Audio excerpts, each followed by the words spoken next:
Avertissement. Tigidou le balado fait la promotion de la qualité de vie d'Amos Arikana et raconte des histoires d'intégration réussies. Il se peut tout de même que les opinions de certains invités ne reflètent pas celles du producteur ou de ses partenaires.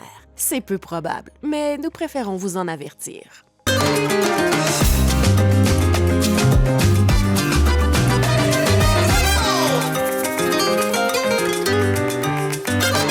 Bonjour, bienvenue à Tigidou le balado d'Amos Arikana, où on va vous raconter des histoires d'intégration réussie sur notre territoire. Je m'appelle Jannick Paquin. Dans le fond, je suis originaire d'Abitibi, puis ça fait environ une douzaine d'années là, que j'ai choisi de m'établir à temps plein sur le territoire d'Amos Arikana. Je présente mon collègue Félix Bala. Je suis à Amos depuis avril 2021. Je viens tout droit du Cameroun. Je n'ai pas connu d'autres villes qu'Amos, le territoire d'Amos Arikana. Et je suis ravi d'être à tes côtés pour notre Tigidou balado d'Amos Arikana. On a le plaisir aujourd'hui de recevoir une invitée qui est ici là, depuis déjà quelques années, Danica Pasqua. Allô. Bienvenue à notre balado. Merci, Jannick et Félix. Bienvenue. Moi, je m'appelle Danica Pasqua. Ça fait presque 2 ans que je suis ici à Amos, mais ça fait déjà une dizaine d'années que je suis au Canada. J'ai déménagé au Canada en 2007 des Philippines. C'est ça. J'ai déjà connu plusieurs villes ici au Canada. Je me suis déménagée un peu partout. En premier, j'étais à Mississauga, c'est en banlieue de Toronto. Ensuite, j'ai fait mes études à Toronto. OK. Et j'ai habité là aussi. Puis après ça, j'ai déménagé. Je me suis déménagée à la ville de Québec. Puis après ça, Tu t'es promenée beaucoup c'est ça, dans je le me suis Canada. promenée beaucoup. Après ça, au petit village minier de Red Lake, en Ontario. Puis de retour à Toronto, puis après ça, à Amos. Puis t'es arrivée ici au Canada, tu avais quel âge? J'avais 18 ans. OK, donc tu as commencé ta vie Tu fais le d'adulte. calcul. Oui! Donc tu as commencé 35 ans. C'est ça. On dira pas ton âge. Donc tu as commencé ta vie d'adulte vraiment en immigrant au Canada. Exact. C'était quand même dur, je serai honnête. J'ai déménagé avec toute ma famille. Moi, je suis la plus aînée. J'ai 3 frères et une sœur. Puis, oui, c'était tellement dur parce qu'on a dû laisser comme toutes nos choses. Moi, j'avais aussi un copain. Oui.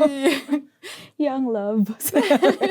À l'adolescence, ouais, c'est ça. Je comprends. Oui, c'est ça. Puis, j'ai jamais travaillé comme dans ma vie. Comme j'avais 18 ans, mais j'ai pas travaillé dans ma vie. Je suis arrivée en plein été en 2007. Puis j'ai eu mon premier job. C'était au bureau en gros. OK. Oui, c'est ça. Puis j'ai rencontré plein d'amis là-bas. C'était tellement drôle parce que si vous vous rappelez bien, comme en 2007, c'était le début de Facebook et tout ça. Puis tout le monde s'écrivait sur chacun nos murs, on appelle ça dans le temps. Puis, mais comme mes premiers amis n'étaient que mes collègues au travail, au bureau en gros, ils étaient comme mes seuls amis sur Facebook. Puis elle était comme, pourquoi? Puis tout le monde écrivait sur mon mur. Puis il était comme, pourquoi? C'est juste le monde du Staples qui a écrit sur le mur à Danica, mais comme à l'intérieur, j'étais comme, parce que vous êtes comme mes seuls amis, comme au Canada. Oui. Danica, quelle était ta motivation quand tu avais appris que je vais au Canada, je quitte les Philippines? Quelle a été ta motivation? C'était pas ma motivation, moi, c'était pas mon désir en moi, c'était plus de mes parents. Mais je pense que pour n'importe quel parent, comme ils veulent toujours le mieux, pour le meilleur pour leurs enfants. Mais puis pour eux, c'était quitter le pays, puis avoir une meilleure éducation, meilleur futur, si on peut dire, ailleurs. Parce que nous, quand mes parents nous ont donné les nouvelles qu'on on va déménager au Canada, on avait que peut-être quelques mois avant notre départ. Puis on a dû comme pacter les boîtes et tout ça. Oui. Puis c'était drôle parce que à ce moment-là, j'ai déjà fini mon première année d'université. Puis j'ai eu juste comme l'été avant qu'on déménageait pour avoir comme un semestre à l'université. Puis j'ai pris un cours de français juste pour me préparer pour aller au Canada.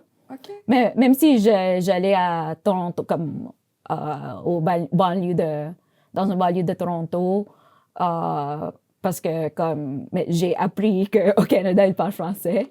C'était des Puis, c'est ça. informations que Oui. tu avais vues. Oui, c'est ça. Puis, comme, c'est ça, j'ai pris un cours, mais comme on n'a comme rien appris. Puis toi, de C'était comme base, super, vraiment de la base. de base. Ouais, comme... Puis toi, ta langue maternelle, c'est le... Moi, c'est le filipino. Mais c'est une langue, mais c'est la langue standardisée de Tagalog, qui est un dialecte de Philippines. Aux Philippines, il y a plusieurs dialectes. Je pense que selon la façon qu'on qualifie tout ça, qu'on catégorise tout ça. Mais il y a à peu près comme 150 dialectes. OK. Donc là, ensuite, tu me dis que tu vas habiter aussi à Québec, c'est ça, pour tes études? Donc là, tu parles pas français encore? Non, en fait, j'ai déménagé à Québec pour accompagner mon conjoint parce que lui, en ce moment-là, il faisait une maîtrise en géologie à Québec. OK. Puis moi, je suis géologue. On a fait nos études à Toronto. C'est où qu'on s'est rencontrés. Puis on a déménagé à Québec pour ses études. Mais moi, je travaillais déjà. Je faisais des rotations dans les camps miniers. OK. En nord d'Ontario. Oui. Ta première vue au Canada, quelle a été ta plus grande surprise? Peut-être que c'est quand même facile de faire l'argent. Comme, mettons, comme travailler. Trouver un travail. Trouver un travail, puis faire ton propre argent. Ouais. Parce que, comme je disais tantôt, je suis arrivée ici, j'avais 18 ans, jamais travaillé dans ma vie. Puis, je travaillais comme à la caisse, au bureau en gros. Puis, comme... Parce que j'ai pas encore commencé mes études, parce que c'était en plein été qu'on a déménagé. Puis, je reçois comme mon premier comme check, c'était comme pour $600 parce que j'ai comme travaillé toute la semaine. J'étais comme, wow, c'est génial. C'est génial, comme j'ai mon propre argent, moi. Oui, je comprends. Donc, puis c'est facile aussi de dépenser. Oui, c'est ça. C'est facile de se trouver des dépenses, des besoins. Donc là, pour faire un résumé de ton histoire, tu as rencontré ton conjoint à Toronto, et tu as fait tes études en géologie là, à Toronto. Vous avez habité un peu à Québec. Puis ensuite, qu'est-ce qui vous a fait arriver ici, là, sur le territoire d'Amos-Arikana? Oui, comme je suis géologue, ça fait partie aussi de mon parcours en tant qu'immigrante. Comme je me suis éparpillée un peu partout grâce à mon travail, parce que j'ai eu la chance de travailler à plusieurs endroits partout au Canada. J'ai travaillé au Nunavut. Okay. En fait, c'était mon premier travail comme étudiant au Nunavut. Donc, quand on parlait du froid... Là, oui, ça, c'est comme moi, je parle du froid extrême. C'est ça. Mais c'est ça, comme je travaillais au Nunavut, j'ai travaillé, comme je disais tantôt, en nord d'Ontario, ici au Québec, en Abitibi aussi. Même si je n'ai pas encore déménagé en Abitibi, j'ai travaillé aussi en Yukon, au territoire de Yukon. Oui. Puis aussi à Red Lake. C'est un petit village minier où on a déménagé. Puis, c'est ça, il y a finalement en Abitibi. Puis la raison pour laquelle on a déménagé, c'est parce que mon conjoint, il vient d'Amos, en fait. OK. Il vient d'Abitibi. Ouais. Lui, il est né en Toronto, techniquement, mais il a passé comme la plupart de sa vie, comme à partir de 3 ans. Et il a été toujours en Abitibi. Il a habité à Jutel. OK. Ouais, maintenant, c'est une ville morte. Oui, c'était un village. Oui, c'est ça. qui Minier aussi. Ouais, minier parce que qui- ses parents aussi sont dans l'industrie minière. Puis aussi, ensuite, il a déménagé à Villebois. Ensuite, il a déménagé à Amos. Puis on s'est toujours dit que, OK, si on doit s'installer quelque part où qu'on doit habiter, peut-être, puis on a choisi Pressac. OK. Pressac. C'est vraiment un beau village, là, c'est notre Oui, c'est ça. territoire. Oui, parce que ses parents ont acheté un chalet là-bas, ça fait déjà quelques années. Puis on a toujours fréquenté l'endroit. Puis Il y avait un sentiment d'appartenance Oui, déjà oui, envers quand même. Oui, ce oui. secteur-là. oui. Puis aussi, ses beaux-parents ont acheté un terrain là-bas pour leurs enfants, où on construit une maison présentement. OK, donc vous êtes en train de construire une maison Mhm, pour votre famille. Là. Mhm, mhm. Le système touristique en Abitibi, comment tu le trouves?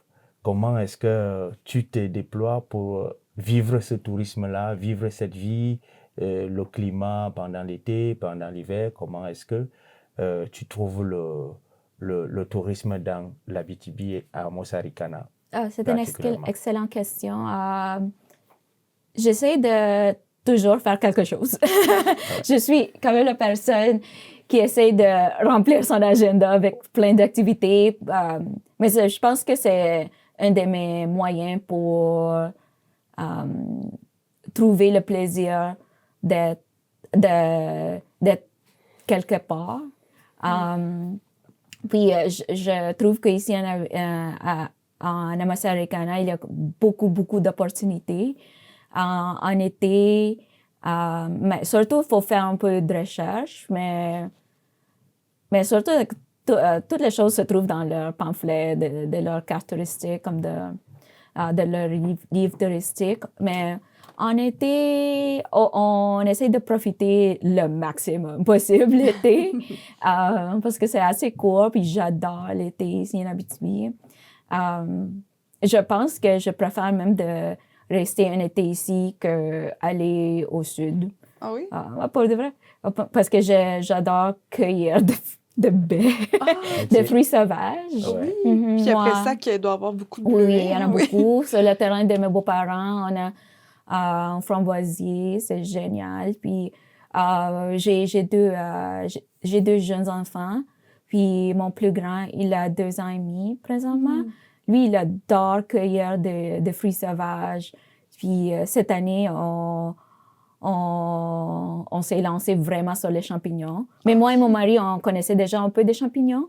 Mais lui, il adore les champignons au fond, maintenant. OK. Oui, comme ça, c'est excellent parce que je pense que moi et mon conjoint, on est tout le temps en train de comparer, mettons, notre vie présentement ici en Abitibi, en Amos, que, mettons, à Toronto. On s'est toujours dit qu'à Toronto, OK, il y a des choses à faire, il y a beaucoup de choses à faire, mais ça coûte de l'argent tout le temps. Puis c'est comme impossible de ne pas dépenser l'argent en faisant quelque chose à Toronto. OK, il y a des parcs, mais il faut quand même dépenser un peu d'argent pour se rendre. Puis aussi, il y a des activités pour enfants, mais c'est la plupart du temps à l'intérieur, puis c'est toujours payant, on s'entend. Mais ici, en Abitibi, mais on peut s'entendre que tu dois te déplacer quand même comme à l'endroit, comme à la forêt, mais c'est comme gratuit. Comme... Il y a moyen de faire des activités avec tes enfants plus accessibles. Est-ce que je comprends? Exactement, oui. Même, il y a des attraits touristiques ici, puis chaque été, mais ça fait déjà 2 étés que je suis ici à temps plein, j'essaie de faire mon comme bucket list de trucs comme, OK, il faut aller au refuge Pajot, OK, il faut aller au labyrinthe des insectes au moins une fois. Il faut aller au Boréalais. Parce que nous, on achète notre lait à À Boréalais. Puis aussi, il faut aller à la miellerie Grand Ours au moins une fois. Donc, tout le tour là, des produits locaux, régionaux, Oh oui, comme on est vraiment là-dedans. faire c'est ça. découvrir Oh oui. des nouvelles saveurs à tes Des enfants. nouvelles saveurs. Oui. Puis c'est intéressant parce que par rapport à tous ces attraits touristiques-là, comme j'ai des jeunes enfants, à chaque année qu'on revient, leur perception de l'activité est toujours différente. Mhm. Mettons, comme notre premier hiver ici, on est allé au refuge Pajot. Mon enfant, il avait comme 1 an et demi, mais c'était pas la même chose, tu sais. Non. Comme que même avant ça, c'était pas la même chose. Oui, puis en plus, au refuge Pajot, il y a toujours des nouveaux animaux Exact. qui sont en accueil là, pour se faire réhabiliter. Tu connais, Félix, le Je refuge connais Pajot? Bien je sûr, connais tout le monde le connaît le refuge Pajot. Je passe pas été sans y aller. Oui, c'est Donc, ça. Il accueille là, des animaux pour les réfugiés, là, dans le fond, Exact, exact. pour les soigner, puis parfois les remettre dans la nature. Donc, moi aussi, là, j'y vais souvent avec mon enfant, puis même si on y va souvent, ben, l'enfant peut revoir différents animaux. J'ai toujours regretté de ne pas pu acheter c'est comme le laisser-passer, Oui, le passe annuel. Parce que comme je pense que au moins une fois par année, ils vendent ça à moitié prix. oui. Puis ça vaut vraiment la peine. Mais je C'est- regrette comme profondément. À chaque fois, Oui, c'est ça. l'opportunité est passée. J'aimerais savoir comment est-ce que tu partages et le boulot et la famille, la gestion des deux. Oui. Présentement, je fais du télétravail. Ouais. Parce que avant de déménager, mais en fait, avant d'avoir mes enfants, moi et mon conjoint travaillaient au Nunavut pour Agnico Eagle à la mine Meliadine, tous les deux. Puis quand je suis tombée enceinte, je ne pouvais plus retourner là-bas parce que c'est un camp très, très, très isolé. Alors, si jamais il arrive quelque chose, je ne peux pas avoir accès aux soins. Alors, à ce moment-là, j'ai commencé à travailler de la maison comme géologue.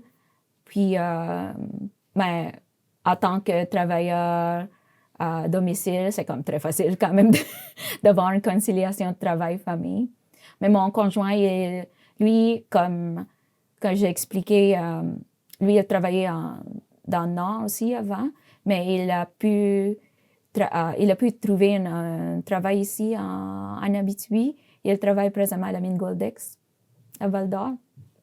Puis c'est génial parce que ça lui permet de exercer son métier comme géologue, mais aussi de retourner à la maison chaque soir pour voir les enfants. C'est une combinaison parfaite.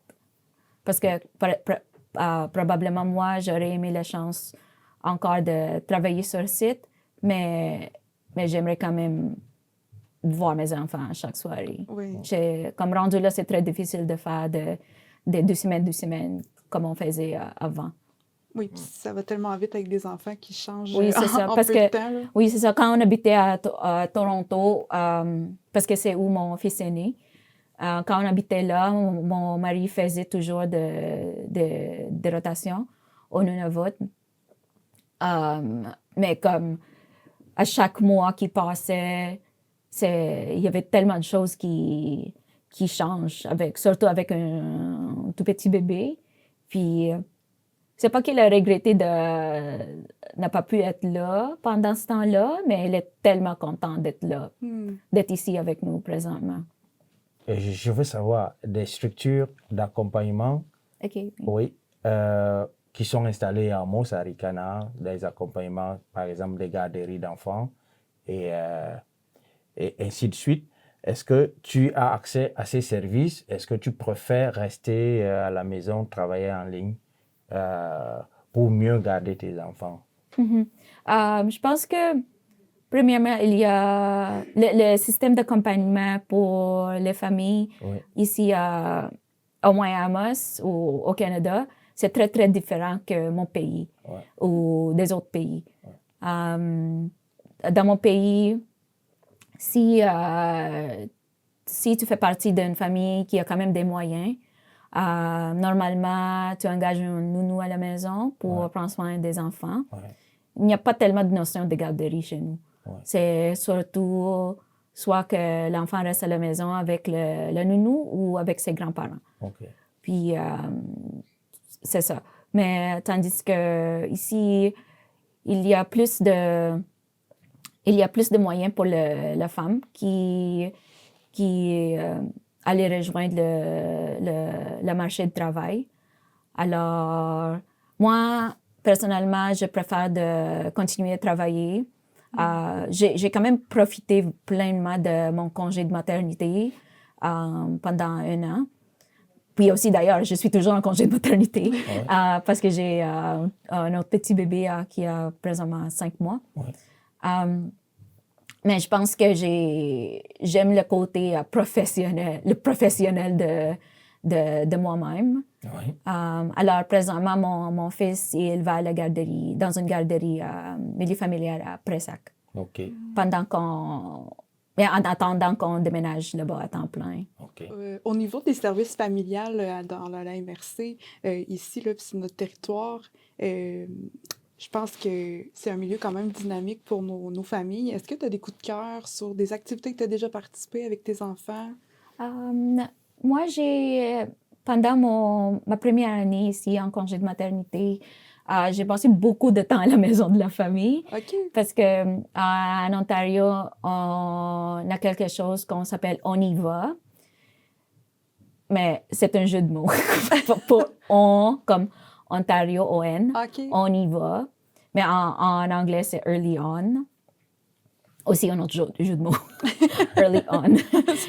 C'est tôt, comme dans leur vie. Mais c'est ça. Mais là, on allait là comme presque tous les jours, moi et mon fils, parce que ce sont des centres éducatifs pour des jeunes enfants, jeunes familles, qui sont gratuits complètement. Tu peux aller là, puis juste comme jouer. Puis il y a de la programmation aussi. Ils ont un calendrier d'activités. Puis c'est ça qu'on a trouvé. C'est un peu similaire à la maison de la famille. Sauf que c'est juste, je pense qu'il y a juste moins d'heures d'ouverture. C'était pas ouvert tout le temps.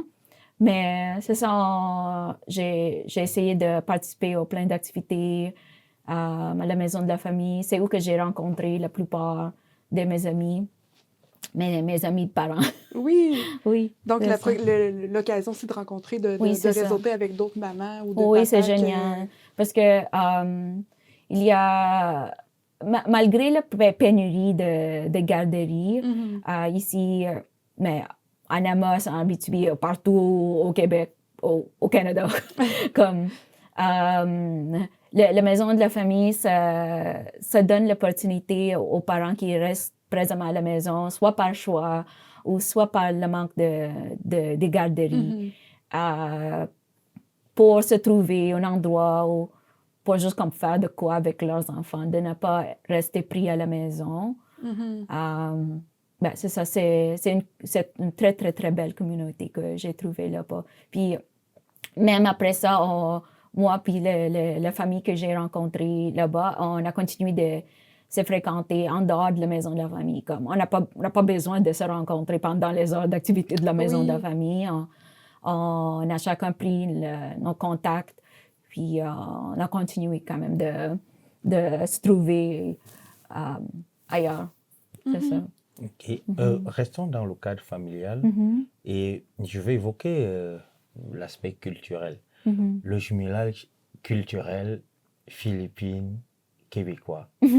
Ce jumelage, comment as-tu trouvé dans la culture alimentation, dans la culture festivités, comme elle parlait tantôt des activités que tu vas avec les enfants et la famille. Comment tu as trouvé ce jumelage-là? Est-ce qu'il y a quelque chose qui t'a frappé, qui est meilleur qu'en Philippines, ou bien il y a des choses en Philippines qui te manquent en ce moment? Surtout la nourriture. Mais il y a une épicerie philippine à Val d'Or OK. c'est ouverte quand même récemment. Je pense que ça fait juste 1 an qu'ils sont là. Mais savez-vous qu'il y a une belle communauté philippine, il y a une grande communauté philippine ici à Amos. À Amos, Oui. Je peux dire trentaine ou oui, plus. je les connais peut-être la moitié de... Oui, c'est ça. À ma grande surprise. Peut-être c'est ça ma plus grande surprise, je pense. d'avoir découvert une communauté philippine. Oui. Je pense que présentement, on essaie de rassembler quand même fréquemment. Si c'est pas chaque fin de semaine, c'est surtout à chaque mois. Puis je pense que c'est très, très différent parce que je pense que pour nous, à chaque fois qu'il y a une fête de quelqu'un, on essaie toujours d'inviter comme littéralement toute la communauté.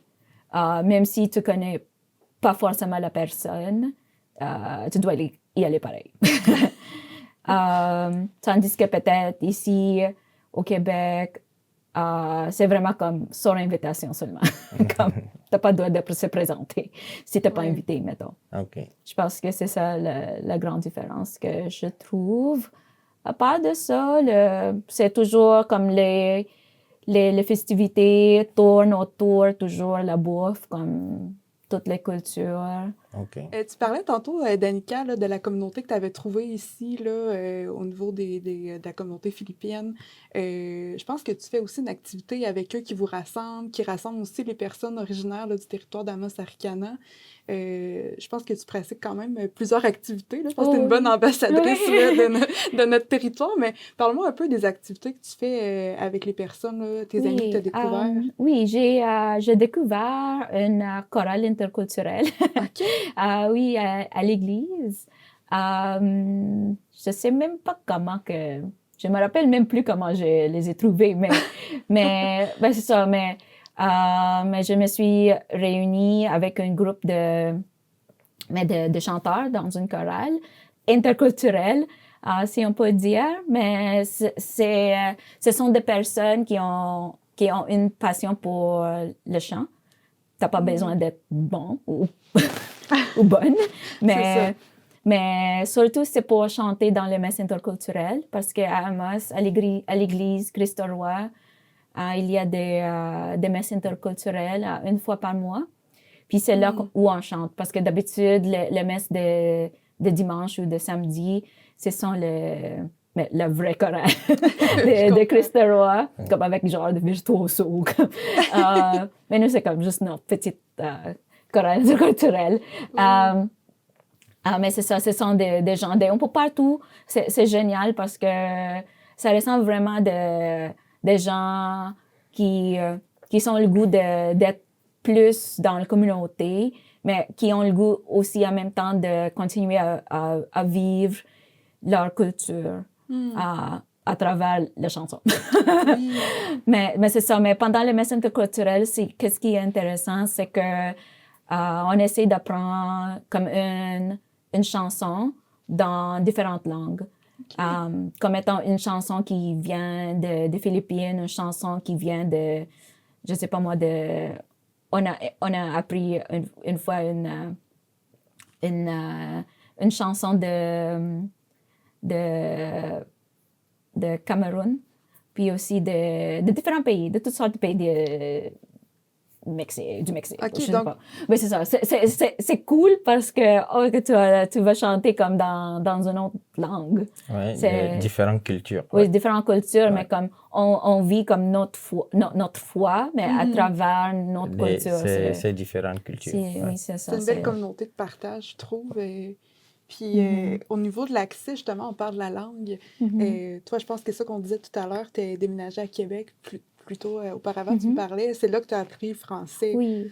Donc, c'est quand même récent là, que tu parles Oui, français. mais comme depuis 2015, en fait, mais quand j'ai déménagé à Québec avec mon mari pour ses études, en fait, j'ai été en arrêt de travail parce que j'ai eu un accident de voiture. Mais bref, c'est une longue histoire. Mais je travaillais pas. OK. J'étais en convalescence. Puis j'étais comme, OK, je vis ici à Québec, au Québec. Peut-être c'est le moment que je dois apprendre le français parce que même s'il y avait beaucoup de monde qui parlait déjà l'anglais à Québec, mais il faut apprendre le français quand même. Ben c'est ça. Alors, mais comme j'étais déjà une citoyenne canadienne à ce moment-là, j'ai pas eu l'accès vraiment aux cours de francisation comme les immigrants. Alors, je me suis inscrite dans une école immersion française. Normalement, ce sont pour des voyageurs qui souhaitent apprendre le français. Mais c'est ça, j'ai fait des cours en français à temps plein pendant comme 6 mois ou 3 mois. Puis le reste de mon parcours, c'est plus juste avec des professeurs. Puis c'est plus aussi vraiment en vivant avec les Québécois, en participant aux activités que d'autres choses. Est-ce que tu crois que ça a facilité ton intégration ici? Oh, vraiment, vraiment. Oui. Vraiment. Parce que, mettons, à Québec, j'avais comme 0 amis. Alors, je me suis fait des amis. mais en français, en parlant français. Oui. Aussi en allant aux différentes activités, juste pour comme faire de quoi. Puis, parce qu'à ce moment-là, je faisais des rotations de 2 semaines. Alors, pendant mes 2 semaines off, j'étais comme, OK, faut faire des trucs. Mais pendant que mon mari étudiait, ben c'est ça, j'allais au cinéma, au festival, des trucs comme ça. Donc, en ayant accès à des activités qui se passent en français. Non, en français, c'est ça. Mais alors, avec ça, quand j'ai déménagé à Amos, c'était bien plus facile. C'était comme, j'ai eu comme 0 difficulté de m'intégrer vraiment dans la communauté parce que je parlais déjà le français. C'est surtout une barrière ou pas tellement une barrière, mais un défi. Vraiment même si tu parlais déjà le français, c'est pas assez de juste connaître la langue. Faut vraiment participer aux activités, faire des choses dans la langue pour bien apprendre puis bien connaître Oui, il faut régions. t'introduire dans la communauté francophone québécoise et pouvoir mieux maintenir et capter la langue. Enfin, parce que tu t'exprimes très bien. Merci. On ne peut pas imaginer que c'est vrai, il y a l'espagnol qui ressort un peu, mais franchement, moi, je trouve ça génial, ce que ton expression est vraiment géniale. Merci. En fait, avec mon apprentissage de français, ça a déclenché ma passion pour les langues. Le français, c'est mon 3e langue, après le tagalog, puis l'anglais. Puis après avoir maîtrisé assez bien le français, je me suis dit, OK, je vais apprendre l'espagnol. parce qu'à ce moment-là, mon ami s'est marié au Mexique. Alors, j'ai profité de l'expérience de, OK, je vais apprendre l'espagnol avant le voyage. Yeah. Puis, ben c'est ça. Au début, j'étais très, très, très mêlée. Mais maintenant, comme je parle couramment l'espagnol. Wow, donc 4 langues. Hein? Wow. Parce que aussi, comme j'ai pris comme cet apprentissage en français, j'ai comme transféré cette connaissance en espagnol parce que ce sont des langues très, très, très similaires. Oui. Puis ensuite de ça, comme l'espagnol, ça ressemblait beaucoup à portugais, j'ai appris portugais. Puis après ça, j'étais comme, OK, peut-être je me lance à l'italien. Mais j'étais comme, OK, après peut-être comme 30 minutes d'avoir étudié, touché un peu l'italien, j'étais comme, OK, non, c'est trop mêlant. Je vais apprendre le russe. Mais juste pour le plaisir, comme rien à voir avec tous les conflits qui se passent là-bas. Oui, maintenant, je suis conversationnelle en russe. Ah oui? Oui. OK. Puis c'est génial parce que ça veut dire aussi qu'il y a une petite communauté ukrainienne Oui. à À Amos. Amos? Oui. Ouais. Oui, c'est ça, à cause de la guerre surtout, Ouais. des réfugiés Ouais. ukrainiens. Puis je les aide, au moins C'est ça. j'essaie de les aider. Ben, c'est bien parce que tu es comme devenue une ambassadrice quand même pour aider les Ouais, nouveaux ouais. arrivants ici. Puis justement, Parce que Oui. je connais leur peine. c'est ça, leurs difficultés. Je au niveau reconnais leur C'est ça. peine. Puis ce serait quoi ton meilleur conseil pour une famille ou une personne qui viendrait ici pour au niveau de faciliter son intégration? Vraiment, c'est poche, mais vraiment apprendre le français, mais avoir une bonne attitude envers l'apprentissage de français. C'est pas français parce que je dois l'apprendre pour le travail. Non, c'est plus pour avoir accès à une autre culture que Partager tu la n'aurais culture. pas autrement. Oui, partager la culture. Pour pouvoir, puis aussi ouvrir tes horizons Ouais. pour avoir, mais c'est ça, avoir accès à comme plus de choses. Ouais. Vraiment. Je pense que c'est plus ça. C'est pas parce que je dois apprendre français, parce que on parle français au Québec. Mais c'est plus pour le goût de découvrir autre chose, puis aussi de interagir avec du monde. Oui. Je veux ajouter quelque chose à Merci, cette Félix. question. Certainement. Parce que, étant donné que tu as trouvé le travail, c'est vrai, ton mari ici, étant donné que tu as trouvé le travail à Amos, comment est-ce que tu peux conseiller ceux qui ne connaissent pas la région pour qu'ils sachent que, parce que tantôt tu as parlé des postes qui sont vacants, qui n'ont pas de, qui en demandent encore, qui a encore plus de demandes, comment est-ce que tu peux conseiller ceux-là qui sont dans d'autres régions de retrouver Amos Arikana? Oui, mais comme avec la pénurie de main-d'œuvre qu'on a, c'est sûr qu'il y a plein de postes qui sont ouverts qui ne sont pas remplissables par des Québécois pour une raison X ou autre. Mais je pense que si c'est possible, aller voir les régions. Mais évidemment, ce n'est pas possible pour tout le monde. Mais mettons, si tu vivais à Montréal ou à Québec, prends le temps de venir ici, comme les 6 heures de route que ça va prendre, puis passer une fin de semaine, une semaine, aller voir les régions. Même en hiver, c'est beau. Il y a un club de ski de fond, faire de la raquette, ou juste comme admirer la neige. OK. Ben c'est ça, mais je conseillerais peut-être d'aller voir, mettons, surtout les pamphlets de tourisme sont assez beaux. Il y a comme plein de trucs à faire. Ben, je pense qu'en faisant une visite en région, tu vas être attiré, c'est sûr. Parce que, mettons, cet été, ma famille est venue visiter. Parce que présentement, ma famille habite toujours près de Toronto, à Mississauga. Puis c'est ça, on a fait comme tout en fin de semaine. Puis pour mes frères puis ma soeur, puis mes parents ils sont restés une semaine. Comme je planifie les activités pour eux comme à chaque jour. Hey, merci vraiment beaucoup, Danica. Je pense que si jamais la Maison du tourisme d'Amos se cherche quelqu'un pour représenter les services en Tu es déjà Abitibi, une ambassadrice pour si vous serez une bonne accompagner personne. les immigrants et Oui. ceux qui voudront découvrir la région Amos Arikana. Oui, ça m'a fait plaisir. Ouais. Ça a vraiment été un plaisir de te recevoir là, à notre balado. Vraiment, merci. Merci beaucoup d'avoir été à l'écoute. C'est tout pour aujourd'hui pour notre balado. Dans le fond, si vous voulez d'autres histoires d'accueil et d'intégration ici sur notre beau territoire d'Amos Arikana, restez à l'affût. On va bientôt diffuser d'autres beaux enregistrements qu'on a fait avec d'autres personnes. Aussi, si jamais vous êtes vraiment emballé par notre discussion d'aujourd'hui, que vous voulez avoir d'autres informations sur les belles sites touristiques qu'on a parlé aujourd'hui, ou même si vous voudriez vous établir ici, vous pouvez aller sur amosarikana.ca. Donc, voilà. Moi, c'était Jannick Paquin. Moi, c'est Félix. Merci d'avoir écouté notre balado Tigidou Amos Arikana. Et à la prochaine édition. Merci.